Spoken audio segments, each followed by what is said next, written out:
Ini mengerikan Pak, kedepannya akan mengerikan. Karena yang akan terjadi hukum survival of the fittest dalam negara. Akhirnya kita khawatirkan apa? Perang saudara dong udah pasti.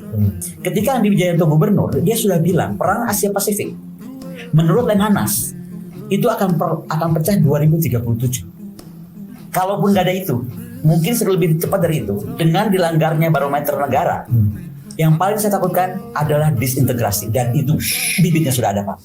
Madu, salah satu obat paling mujarab, insya Allah. Sedia madu ternak dan madu hutan. Dihasilkan oleh lebah dari nektar bunga asli, bukan dari gula yang dimakan lebah.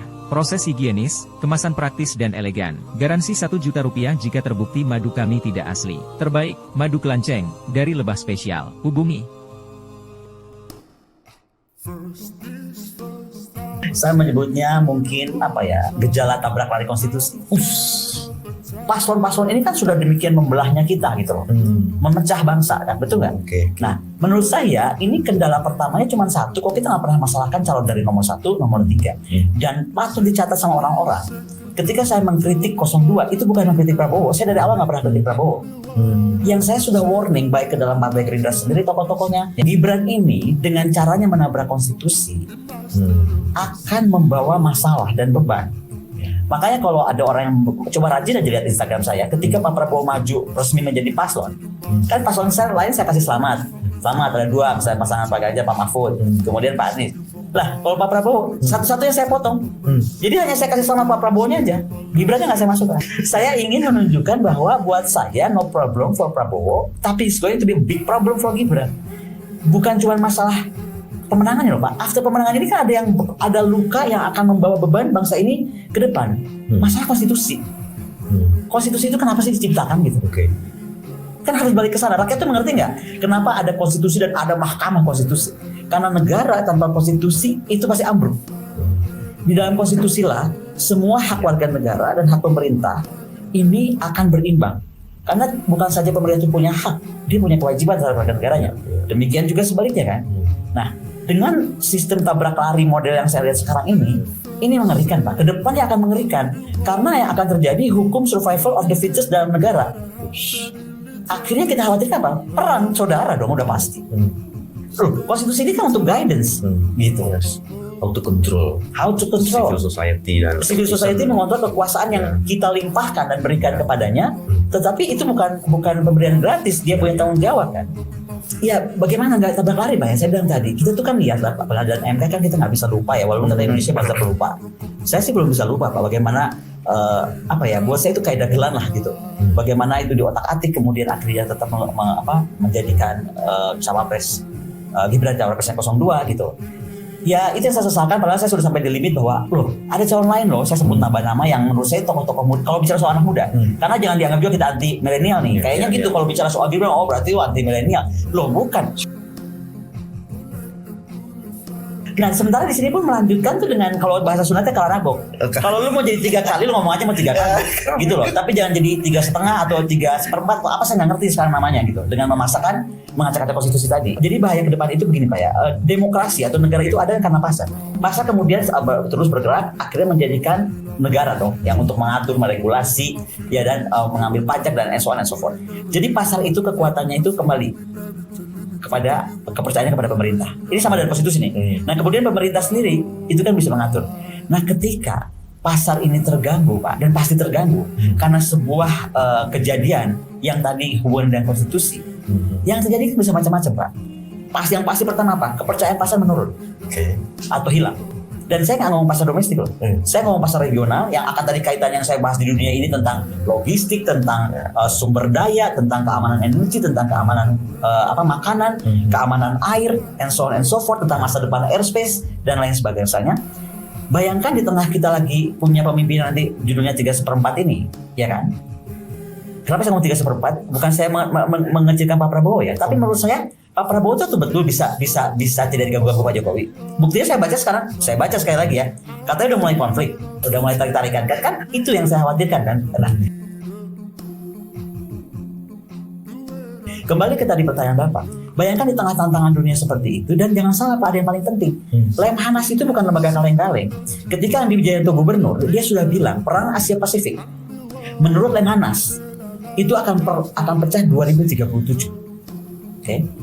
Asia Pasifik. Itu berapa tahun dari sekarang? Jadi kalau sekarang ada mimpi mau jadi presiden sampai 2029, nanti adanya 2029 sampai 2000 sekian. 20 tahun lagi lah kira-kira. Atau nggak tahu, mungkin sampai Jan Etes juga presiden, saya kan nggak ngerti Pak. Ini yang kita mesti luruskan. Masa seluruh rakyat Indonesia dikalahkan oleh 5 orang dalam satu keluarga? Atau 15 pas sekarang misalnya tiba-tiba nih mantu sudah mau jadi bupati dalam sekejap. Katanya keinginan rakyat. Kita kesampingkan dulu keinginan siapa. Tapi ini tuh terlalu obvious. Apa ya bahasanya, is too rough gitu loh Pak. Soeharto pun nggak sekasar ini mainnya. Bos Tutut itu saya ingat jadi menteri itu setelah Pak Soeharto itu 25 tahun. Coba tolong koreksi kalau saya salah. Kita lumayan dekat Mbak Tutut gitu kan.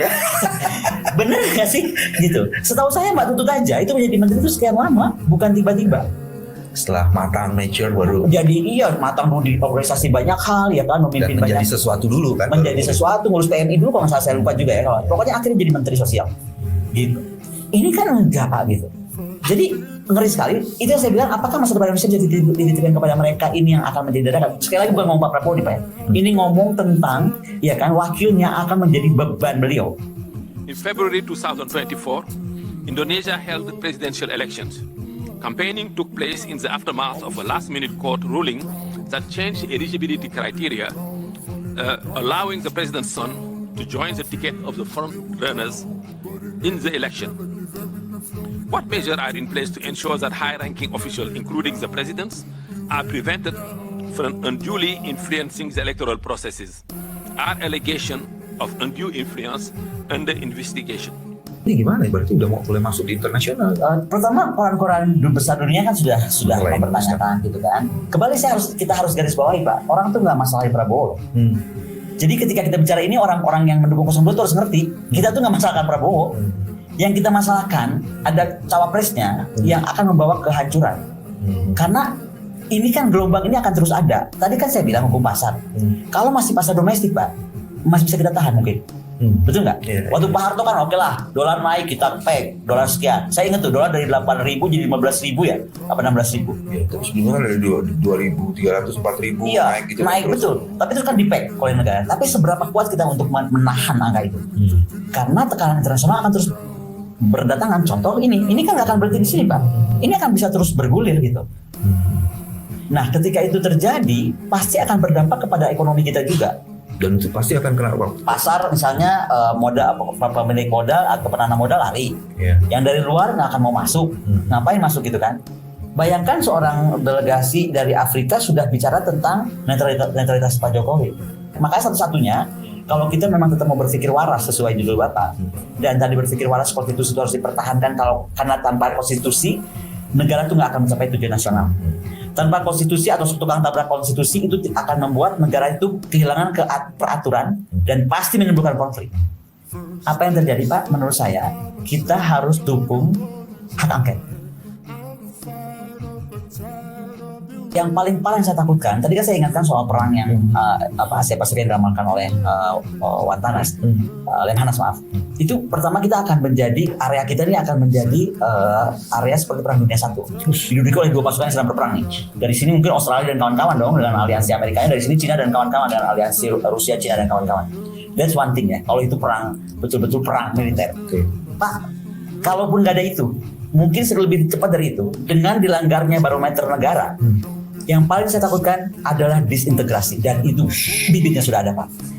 Di Inggris Pak, itu OPM itu Gerakan Papua Merdeka, itu nggak main-main. Di Inggris, oke. Kan di Oxford Pak itu di sana. Dan bendera Free Palestine itu di balik ini Free Palestine, di sini ada Free Papua. Itu udah to that level kita itu sekarang dilihat di mata dunia. So menurut saya disintegrasi adalah jadi pertama Papua akan lepas, dan ketika Papua lepas, semua penduduk Indonesia yang sekarang mengaku mereka adalah Pacific Islander Community, which is Ambon, Maluku, and so on and so forth, Nusa Tenggara sana itu, mereka pasti akan dominan efek lepas, termasuk Bali. Itu di Indonesia Timur. Bayangkan di Indonesia Barat Pak, Aceh. Aceh itu bukan daerah kacang-kacang Pak. Itu tadi saya kenapa cerita soal Sultan Aceh dengan Ottoman Empire. Ada sejarah panjang. Banten. Coba. Ini kan kerajaan Sultan Kenari itu sudah berhubungan dengan Venesia Pak. Sultan Kenari itu Sultan keempatnya Banten. So people Indonesia itu harus belajar sejarah. Saya tuh tadinya bukan gak suka sejarah Pak, tapi karena begitu saya marah Kenapa sih kita sekarang berpikir kecil, very internal looking gitu Pak ya, dibandingkan dulu para leluhur kita yang sangat internasional dan dijaga dan mampu menjaga kepercayaan kehormatan internasionalnya. Itu yang saya tuntut, kenapa sekarang saya jadi bersuara. Yes, Bu menegakkan kewarasan karena ingin kehormatan bangsa ini ditegakkan. Dan salah satunya jangan tabrak lari konstitusi. Bukan salah satunya, itu main. That is the main issue. Itu main issue-nya. Iya. So that's the story Pak yang saya pikir kita mesti kembali mengingatkannya. Oke. Untuk kita terus kita dukung kampus untuk terus bergerak, cendekiawan, budayawan, tokoh-tokoh, ya kan, untuk bergerak dan juga of course masyarakat yang punya keahlian-keahlian juga. Untuk saya lagi bagaimana kita mengembalikan konstitusi kita menjadi negara yang terhormat, bukan asal tabrak lari tadi, sehingga kita bisa menjaga apa yang tadi saya sebut basic kita itu adalah lahir negara itu karena pasar.